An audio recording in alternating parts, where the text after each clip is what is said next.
The law as it stands at the moment isn't helping anyone.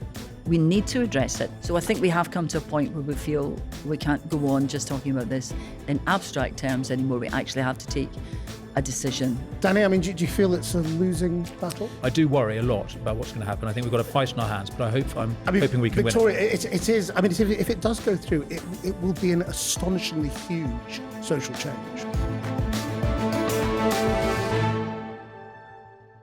Hello and welcome to the Political Fourcast. Not many parliamentary debates are literally a matter of life and death. Assisted dying is. And in a matter of weeks, MPs will be given a free vote on a bill to make it legal in England and Wales to assist people with terminal illnesses to end their lives. It's an issue that's been debated and rejected by MPs before, but campaigners think this time they have the political support to get it into law. So is this bill a humane and logical step to relieve those in unbearable agony? Or is it a slippery slope that will distort the value of life in the UK? With me, Conservative MP Danny Kruger, who opposes assisted dying and famously made a documentary on the subject with his mum, Prue Leith, who disagrees with him, and Liberal Democrat MP Christine Jardine, a long-time campaigner for assisted dying. And also with us, our health and social care editor, Victoria MacDonald, whose unusual links to this subject we will also reveal later on. Danny, let's talk about why you're opposed to it. A lot of people will assume it's religious. Is that the root of it? Well, I don't want to disavow that aspect of it. I think we all bring our morals, our values into these discussions. There's a sort of metaphysical aspect to all of our politics, really. It's like what matters to you. But I certainly don't use any religious arguments for it. I think the argument is a practical one. It's dangerous, it's wrong, and it would distort healthcare. And my concern is that we'll end up diminishing the palliative care system that we really, really need and we still don't have. And in practice, it's the wrong time to do it because our end-of-life care is not good enough at this stage. Just explain why you're making the distinction between the sort of the ethical and the practical. Well, they're all related, of course. And I guess I'm just concerned that you or others might think that I'm approaching this from a sort of abstract ideological perspective about the sort of sanctity of life. Actually, I recognise that life has to end, and in fact, it's sometimes necessary to take life. So I'm not approaching this from some sort of absolutist perspective that we should preserve life at all costs. In fact, I do think part of the, as it were, the energy behind this debate is the recognition that we don't do end of life well. And part of that is because we extend life unnaturally for many people, and therefore people are dying in a way that they shouldn't. So we should allow people to die well. So I'm not trying to say, we should preserve life at all costs with any effort to hand. My objection is that I think, in practice, if we legalise assisted suicide, we will end up with people, both the patients themselves, their families and the care system, all quietly thinking to themselves and having to have these conversations, often in whispered tones, with each other, saying maybe the best thing to do would be to terminate life. And once you've started having those conversations, and in fact you've imposed an obligation on families to have that conversation if it's an option, I think we get into very dangerous territory, which is indeed what has happened in other countries where inevitably the criteria for assisted suicide extend, because once you've accepted that this is a human right for some people, then why isn't it also a human right for everybody? So the slippery slope is real, and it's inherent in the logic of the argument. Christine, why do you think this is, a idea whose time has come? Well, I think it's something which there are now bills not only in the UK Parliament, but the Scottish Parliament, Jersey, Isle of Man, and they're all as a result of a sort of general feeling in the public that the law as it stands at the moment doesn't work. It's not fair to anyone. It doesn't help anyone. It doesn't help those people who decide that they do want an assisted death and they have to go abroad for it, and their families are then faced with the situation where they don't know if they're going to be prosecuted. We need to allow people the choice at the end of life, if they already have a terminal diagnosis and they're in sound mind and they believe that for their own reasons they don't want to go on past a certain point, then we should allow them the choice. And I don't agree that it's necessarily a slippery slope. In the countries where if you like, the definition is that it's a terminal illness, which is the deciding factor, that hasn't changed. That hasn't been expanded. There's been no slippery slope. And I also think that we have an awful lot of people in this country at the moment who take their own lives because they are facing a terminal illness. They are facing a great deal of pain, which the best palliative care often cannot deal with. And they decide their only option is to take their own life. But they do it alone. They do it alone, and they don't do it in circumstances where they're supported medically, where there are safeguards, or where they can be sure that it will work, which sounds terrible, but it will work, and they will not be left. They will not be resuscitated and be left with brain damage or whatever to make the suffering worse. So I think the law as it stands at the moment isn't helping anyone. We need to address it. I mean, some people might be a bit confused as to why you really need a change in the law, because in reality, in fact, Keir Starmer was the person who clarified that in most cases you wouldn't be prosecuted. So is it just giving people legal clarity? It would give people legal clarity, but if it comes to if you think about Dignitas, you say, well, people have the opportunity to go to Dignitas. Well, they have to have £15,000. So that opportunity is only there, or the facility to carry out what is their choice is only there for some people. Victoria, I mean, how does it work in other countries? And what would we be asking of doctors here? Would we be ringing up our GP to say, could you help end my life? Is that how it would work? No, and we don't have the full details of what this bill will contain, so it's quite hard to answer that question. But for instance, in New Zealand, which I know because it's where I come from, and my brother is one of the psychiatrists who has to determine whether somebody has capacity. It's very defined. You have to have 6 months left to live, determined by the GP. You go to your GP, you have this discussion. If the GP doesn't want to be involved in this, they pass you on. They're legally required to pass you on to another GP. Then there is an independent doctor, and then there is somebody like my brother who will be there if there is a concern over capacity. So those are the fail-safes.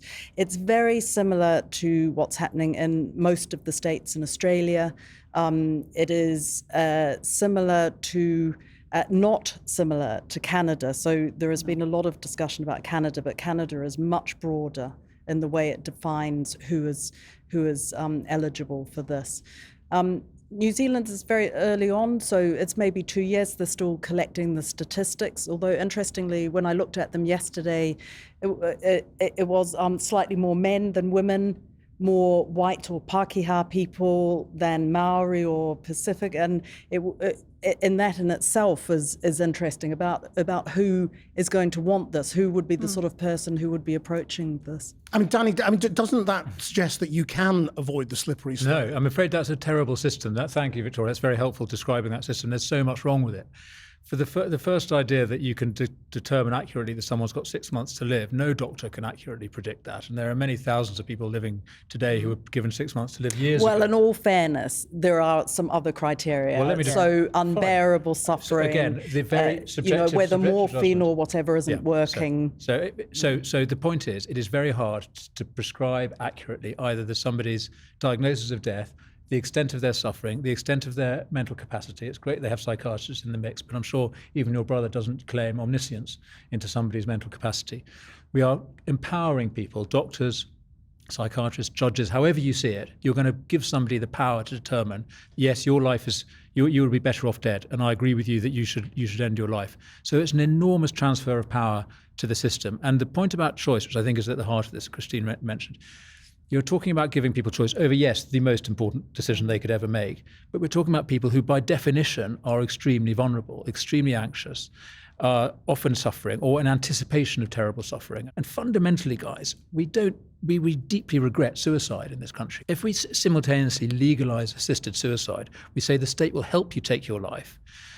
We are sending a very confused message to the public. What we should be doing, if you'll allow me, is just to say, we really don't think you should take your own life. We will help you to die well. And it is now possible, with advances in medicine in the last couple of decades, to ensure that nobody needs to die in unbearable physical agony. There will be suffering, but we do not need to assume that people are going to die in terrible agony anymore. We all agree that a diagnosis of when someone is going to die is almost impossible. And I wouldn't think anyone would sort of hold the best specialist in the world to an actual diagnosis. But there does come a time, and we have all experienced this with people that we love and that we care for, where they are dying and they know that it's going to be soon. They know themselves because of how they're feeling, the pain they're going through. And at that point, Yes. if they have already made the decision before they reach that point that when they got there, they would like the choice, I think that's the difference. The thing I find interesting, Danny, about the way you talk about it, though, is also that you talk about palliative care as if it is a million miles away from assisted dying. Isn't it the truth that palliative care does get to assisted dying? You know, a lot of people in their final moments of care, whether it's in a hospital or a hospice, are helped to die in some form. Well, they're helped to die by the withdrawal of so, treatment. So the argument is really about when. You know, it's about when you administer the morphine, when you withdraw the feeding, all of those sorts of things. And if you accept that people have the right to take their own life, and that's what the law does, why not give them the right to decide how? Well, the law says that you're allowed to take your own life, which is a fairly obvious law to have. I mean, we decriminalised suicide in the 1960s for the obvious reason that it was a mad thing to try and ban. But the second clause of that act, the Suicide Act, says that you can't help somebody to commit suicide for the very good reason of the danger that that would entail. It would the huge danger of essentially licensing murder and people to have pressure put on them. So it's quite a clear distinction. And likewise, the distinction between withdrawing treatment and actively taking life. I mean, that is a distinction that doctors have recognised since the dawn of medicine. Do no harm. Yes, you can withdraw treatment if it is the right thing for the patient, but to actively end their life is a very significant difference that exists in the law as it stands. And, you know, the fact is, this is a messy area. Nothing is going to be perfect. And my point is that you have to have draw the line somewhere which makes sense. And saying do not kill, that is the most sensible place to draw the line. If you try and draw it any further down the slope, saying, oh, those people who've got terminal illness, those people who are in their right mind, those people who doctors agree, you are essentially, that line will not hold, and it doesn't hold anywhere else. And if I could just go back to the argument about, Christine says that in other countries they haven't expanded the criteria. It's only for the terminally ill. Only for the terminally ill. So that goes back to the point about the difficulty of determining what the terminally ill is. And the point is, again, the experience of everywhere is that you can always find a doctor to confirm that you're terminally ill. They do doctor shopping. It's certainly in Canada and in the United States. The law in Canada is very different. Well, no, but in Oregon as well, which is often talked about, people who they might not have a terminal illness, they have a chronic condition, that if they didn't take certain medication or receive certain treatment, they would die. And the judges in Oregon have confirmed that if somebody who has a chronic condition and stops taking medication or treatment and would therefore die, they qualify for an assisted death. So pretty much anybody can, and if you allow me, anybody should. If we believe this is a human right, if we think choice is the only thing that matters, if we think that human autonomy means you should be allowed to help get someone to help you kill yourself, why would we restrict this to the people who are dying? There are people who suffer far more with long-term chronic conditions who might request this. Just answer that, because it's a good question, isn't it? Why not just extend it? Well, I think all the work that has been done in this country, every survey, we want people want a very narrow change in the law, and they want it to be terminal illness because we don't want to go down a slippery slope, as you say, and those countries where that has been the determining factor have stuck with that as the determining factor, a terminal illness. And you talk about the chronically ill, well, we've yet to see, and I know, sorry to say it again, we've yet to see the actual detail of this bill. But that is the sort of thing which is indicative. But what do you say to people like the Parkinson's sufferers who have been campaigning to say, well, this bill probably wouldn't help them? Well, that's very interesting, because the first experience I had of a bill in support of assisted dying was Margaret MacDonald in the Scottish Parliament. She had Parkinson's disease, and she brought it forward twice. And I hope I don't misquote her, but I spoke to Margot about it a few times, and she was, if you like, instrumental in making me think about it. And her point was not that because she had Parkinson's disease, she should be able to have an assisted death, but that there would come a point where it was going to end her life. And that when it got to that point, then the choice about how should be hers, or she should have a part in it. That's how I understand it anyway. And that's what I think is the difference. Now, I don't know what I would do. I don't know if I would ever want to take the choice to have an assisted death. And it's not something that, even when I've thought about it, I thought, I don't know. And when people close to me have died, I haven't wanted them to have an assisted death. And I don't know if I would want the choice. I want them to have the choice to do what they want. Not what I think, but what they want. Understood. Victoria, what does your brother say about turning people down, and the criteria under which he does? Well, he's very interesting on this because he said on some occasions there has been almost an existential crisis. There is somebody who has had an early diagnosis of dementia, for instance, which does not fall within the criteria. And he went to see one woman who was living in a residential care home, and she said, look, I've just had enough. I don't want this, this is, it needs to end. And the more he talked to her, the more he said, well, do you like where you're living? And she said, oh, I do, and do you like, the social life that you have here? And yes, I do, and the food's very good. And no, he said he was never, ever, ever going to sign off that. It just did not fall in the criteria. And he said he felt sometimes some of the doctors were slightly stretching the criteria through their enthusiasm for this very new bill. About this huge power that he has. If I say to you that's no change for our entire lives, he'll kill me. Isn't it? But no, he takes it very responsibly and thinks about it very carefully. But what he did say is that he does think that the enthusiasm of some of the doctors, the GPs for this new law might be stretching it out. And he said he will look at a patient, and let's not forget, he is only there to determine capacity, not to determine how much longer they've got to live. But he said he will look at them and think, well, you look to me like you've got longer than 6 months, but actually within the law, you can defer that 6 months. You can say, actually, I don't want to do it now, I will do it a bit later. And his concern is that he only once checks the capacity. So he thinks the law needs to be tweaked to make sure that somebody goes back at the time to recheck that capacity. Can I just say that this highlights to me one of the things which I think is going to be crucial in this bill are the safeguards. I think we all want to see watertight safeguards to protect people. And I think if there were any doubt that they were there, then a lot of us who might support the bill might not. Yeah. Because it's not a case of wanting to see legislation for legislation's sake and to have some loose law that can be misinterpreted. We do need to have watertight safeguards to look after the very people you're talking about in the instances you're talking about, Danny. And I think we all accept that, I would hope anyway. Let me just briefly get into the more political side of this, which is this a progressive issue?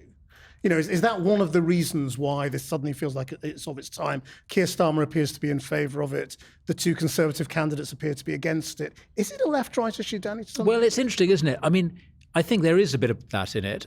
I mean, it's not new. The campaign for euthanasia is 100 years old, and it was, and I think still is, an essentially progressive measure in the sense of the politics. The same people who've been campaigning for it now are doing so in explicitly progressive terms as the next right or the last right that needs to be awarded. I mean, I would point out that back in the day, the same campaigners for euthanasia were campaigning for eugenics. So there are progressive ideas which turn out to be not very progressive at all, or not very moral. People who basically want to improve the stock of the nation, to weed out the disabled, to terminate the elderly. That's not the motivation. Of course. Well, no, but I'm making the point about this, the kind of progressive associations. I really worry when people talk in those terms. I think it should be right or wrong on its own grounds. I think it's a very dangerous measure but explicitly because it is, I'm afraid to say, part of a general cultural idea that we should give people total autonomy in every aspect of their lives, which I think contradicts the fact that we are related beings.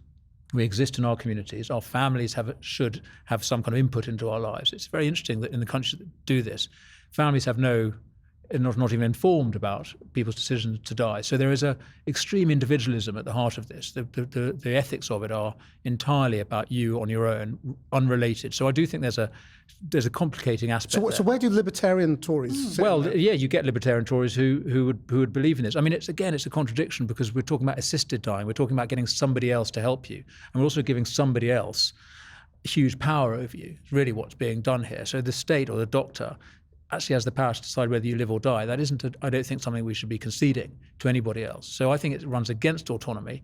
It's the most vulnerable communities in our country are very concerned about it, the disability groups in particular. No disabled groups are in support because they recognise the danger to them. There are groups representing ethnic minorities, religious minorities, all of whom very opposed, because they recognise that they feel that the justice system and the health system discriminate against them. So I think the most vulnerable people are worried about it. And Christine's from the Liberal Democrats, I have a particular confusion about the Labour Party, who I thought stood for solidarity, for concern for the vulnerable, for our sense of community. And here they are pursuing this radical individualism, this idea that the only thing that matters is my free choice. And it's no surprise that it is mostly pretty affluent people with a lot of agency who are agitating for this, rather than those who are most vulnerable in our society. I don't understand where the Labour Party have gone. I don't actually agree with that. I don't think it's party political. My own party, we don't have a view on it. It is a free choice. Yeah. And there are people in the Liberal Democrats who take I think your party is more... and it's not... Liberal. Yeah. Liberal. Some of you guys are actually liberals. Which is we are actually liberals, yeah. And it is about the choice. And I don't believe that it's only affluent people who want it. I agree with you about things like eugenics and things. And I don't like labelling it as progressive, because I don't think that necessarily is helpful. And I don't necessarily think it's about a human right either. I think it's about giving people the choice. I mean, in the last couple of minutes, do you think it's going to happen? Do you think now is the time? There does seem to be a momentum with, as I said earlier, there's legislation going through the Scottish, Jersey, Isle of Man Parliament, and now the UK Parliament as well. And we've looked at what has happened elsewhere in the world. And in the last Parliament, the Health Select Committee spent 14 months examining examples of where assisted dying law has been brought in and what the implications are, what the safeguarding needs to be, what dangers there might be. So I think we have come to a point where we feel we can't go on just talking about this in abstract terms anymore. We actually have to take a decision and think about it very carefully. Danny, do you feel it's a losing battle? Well, on the face of it, yes. We don't really know what all the new MPs in the House of Commons think, though we have our suspicions. They're all sort of autonomy fetishists, I suspect, mostly, but the new Labour MPs. But listen, the good news is, the more people think about this, the more they realise there are problems with it. And the fact that the MP backing it hasn't even been able to produce a bill, even though it's being presented today, the headline is, the title. That's not unusual though, Danny. You and I both know that when you present a private member's bill, you present the face of the bill, the title. Fine. And then you take the next few weeks to bring forward I don't mind the detail. process, but the fact is, as we've said, this has been debated and campaigned on for years, and they still can't get a bill that they think will cut the mustard. And that's because you're you being can't. Unfair. What I have confidence and hope in is that MPs who will then have to think about it properly and think about the detail and think, how will this actually work in practice? What usually happens is that the public, it's easy to get a poll showing that people agree in principle, because it's basically they think it's compassionate. And they often think that assisted dying just means palliative care, by the way. So those polls, I think, are pretty bogus. When people really look at it, they understand the problems, which is why every time Parliament has debated it in the past, they reject it. And this campaign has been running for 100 years, still hasn't got through. I do worry a lot about what's going to happen. I think we've got a fight in our hands, but I'm hoping we can Victoria, win it. it is. If it does go through, it will be an astonishingly huge social change. And you kind of wonder whether this is one that will just... Is it one that will really just creep through without us noticing, or is it going to be a big, big argument that people suddenly wake up to? I've been thinking about actually the doctors, as the health editor, I talk to the people in the Royal Colleges, the GPs, the palliative care doctors, and I think there is a lot of concern about the lack of funding for palliative care. Yes. You're right. what has been interesting is the move of, for instance, the Royal Colleges over the past few years to a neutral stance. And it comes back to the do no harm issue. But there are a lot of doctors, I think, who would like clarification in the law, because they are often presented with somebody in unbearable suffering. And you know, there will be times, of course, when they probably cross that line, and they don't want to be in that position. So I think there will be a huge societal change as far as it goes in terms of discussion about death, which is never a bad thing. But really important, I think, for the nurses, the doctors, the people who are at the front line, who are actually having to deal with these patients, you know, at the very end of their life. Victoria MacDonald, Danny Kruger, Christine Jardine, thank you very much indeed. Thank you. That's it for this edition of the Political Forecast. Until next time, bye-bye.